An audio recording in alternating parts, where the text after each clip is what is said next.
Hey, what's up everyone? I hope you're all having a wonderful day or night, but for now, let's get into the video. I feel like so alone when I say this, but I feel like people on TikTok are going to relate to this. I feel like frozen in life. Like for the last few years, I feel like my nervous system cannot handle most normal activities. And like I can't even go out in public and like put on my fake smile anymore. Like I am just like I think depressed, and I thought it was my relationship, so I broke up with my boyfriend. I moved out. I thought it was the city, so I changed cities. I thought it was my job, so I changed jobs. I literally have gone to therapy. I thought it was my therapist, changed therapist. Like I've done all of the work and nothing is working. And like I actually think I have to go on an antidepressant. And like, why does that scare me? First things first, going to TikTok for support is always the brightest idea. You've built an amazing community on TikTok and you should be proud because it didn't even took them that long to jump in the comments and offered all their help. With that out of the way, why does it scare you? Because deep down you know it's you. It wasn't your relationship, it wasn't your city, it wasn't your job, it wasn't your therapist. And even though you replaced all of those, you're still in the same place. You will at some point jump on the antidepressants and it scares you because there's no replacing those. What are you gonna replace those with? Crack? Probably, since it's not likely you're gonna admit that it was you all along. One more real life thing, and I don't know if he sees this. He's older. I hope he doesn't. But I have a neighbor who's lovely. He's incredibly sweet. But when I'm outside, no matter what I'm doing, but especially if I'm, TikToking or whatever, this gentleman will mow his grass in the rain. He will use a leaf blower in the snow. He will be whole time I'm outside. I completely understand why she's mad. I would be pretty mad too if my neighbor was enjoying me TikToking without paying my full price of $4.99 a month. Nah, yeah, I know, I'm just being an a-hole. $4.99 a month. No, it's not that, it's $7.50. And good for her, she's closing into the price of a latte. Anytime you see a beautiful girl dating a hideous man who has no money, just know it's because at one point in that man's life, a truly gorgeous woman with very low self-esteem and possible daddy issues was tricked into dating him. And then another baddie saw that baddie dating him and assumed there must be like some secret sauce going on.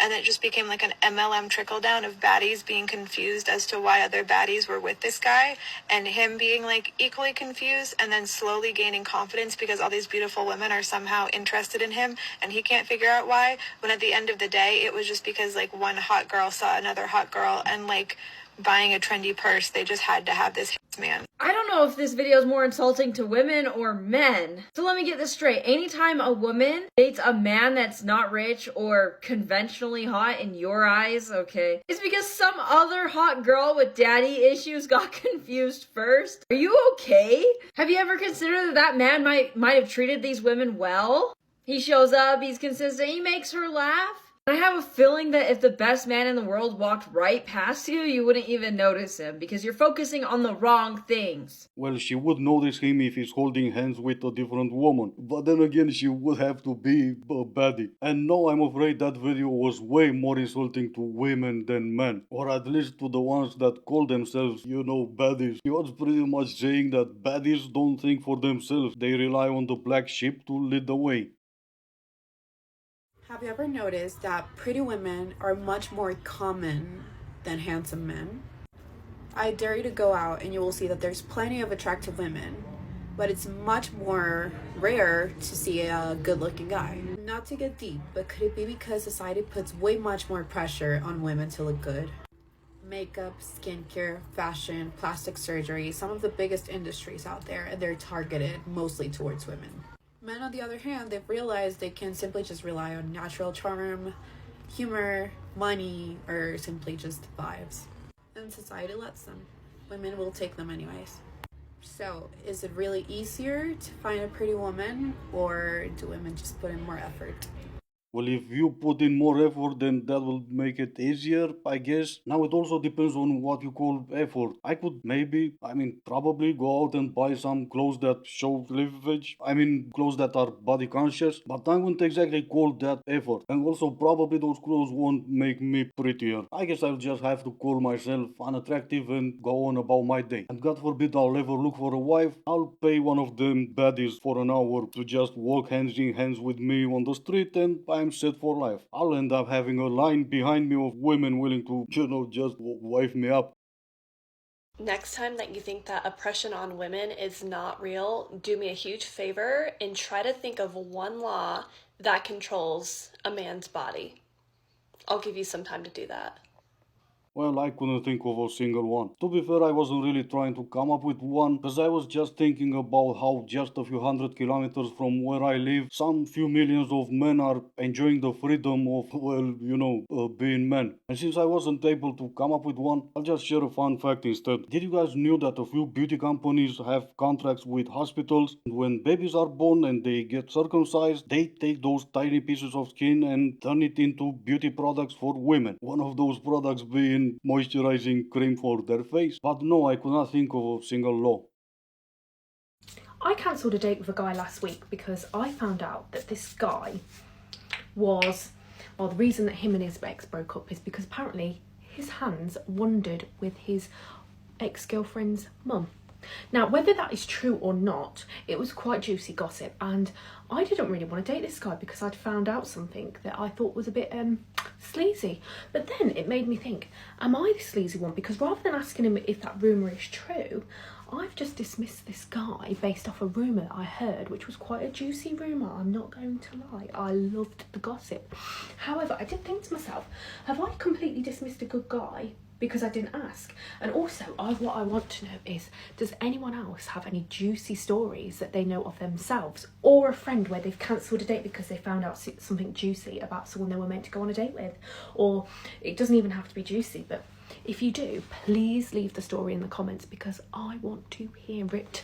Are we dating the same guy? Facebook group must be getting pretty boring if you're asking TikTok now. But when you find a gem like this, you have to go through the comments and see all the juicy stuff, right? We'll just go through them together, because if I suffer, you guys suffer. That belt is nice. Boring. You're stunning in any color. You are beautiful. Never let the facts get in the way of gossip. Will your mom be disappointed? Where are you from? You are beautiful. Another beautiful pair of trousers. Love your look, especially the trousers. Are those wonderful trousers orange or brown? Did people never saw trousers before? Because it's getting way too juicy in here. Sometimes I wonder, is there actually something wrong with me? I'm 36 and I'm still single. And before I was confident, I used to always spiral with questions like, what's wrong with me? Why hasn't it happened to me yet? Or like I'd go places and think, oh, this would be really lovely with someone special. And then you kind of get that pang of loneliness when that happens. And sometimes I do worry, like, what if it never happens for me? But I'll tell you what I've learned. Being single in your 30s doesn't mean that you're broken. It doesn't mean that you're flawed. And when I learned to be alone without feeling lonely, that's true freedom and happiness. So just because you haven't met someone yet doesn't mean that you never will. Doesn't mean that I never will. Sometimes people say I'm too picky or that I've got high standards, but I would rather be single and content than stuck with someone I can barely tolerate. Imagine sleeping beside someone you can barely tolerate every night. So if you're single, you're in your 30s and you're questioning yourself, just stop. You don't need fixing. Of course you don't. You already said you're not broken or flawed. You're perfect. Imagine sleeping next to someone you can barely tolerate. That always seems to be the argument when you're trying to convince everyone else how happier you are being single. And no, obviously I'm not saying that's not a solid argument, but at the same time, the argument is never imagine sleeping next to someone who's a good man, a good husband, and a good father to your kids. In your case, a good stepfather. Never mind your kids. Who even cares about them when it's all about your happiness? To all the men that say things like, I need the girl to show me a sign before I approach her, or I need her to smile at me or give me some sort of eye contact, I'm talking to you. When you truly step into your masculine energy, you will not need any of that. A masculine man sees what he wants and he goes after it. You might get rejected, and that is okay. You need to be rejected. It will build your character. It will make you better at talking to women. You do not need to read energy. Be a risk taker and see how everything else in your life starts to improve. That's actually a good advice. That's exactly what me and my energy will be focusing on. Other things and not you. I'm gonna make people angry today. No, actually, I should specify I'm gonna make men who pretend to be feminists angry today. So here we go. If you're complaining about women's ick list because you think there are things on there that should not be, please stop talking. Well, that makes it perfect because I don't pretend to be one of a feminist men and I will never be. But worry not, she will explain the ick list part and it will all make sense. Let's talk about this because I've been getting more than one comment like these under my last post. So what if we swap out ick for personal boundaries? What we're basically saying here is I accept and respect personal boundaries as long as they make sense to me and I can understand them. Now, technically, we all know that's not how personal boundaries work. Now, technically, we're talking about the ick list and not about the what if. Victor, come on, Todd. Anytime a guy puts his hand over your belly button, we're gonna create a little space. Alright, this is gonna be it for today. As always, I do hope you enjoyed it. If you didn't, I still appreciate you for making it this far. Thank you all so much for watching. Stay safe, and I will see you in the next one.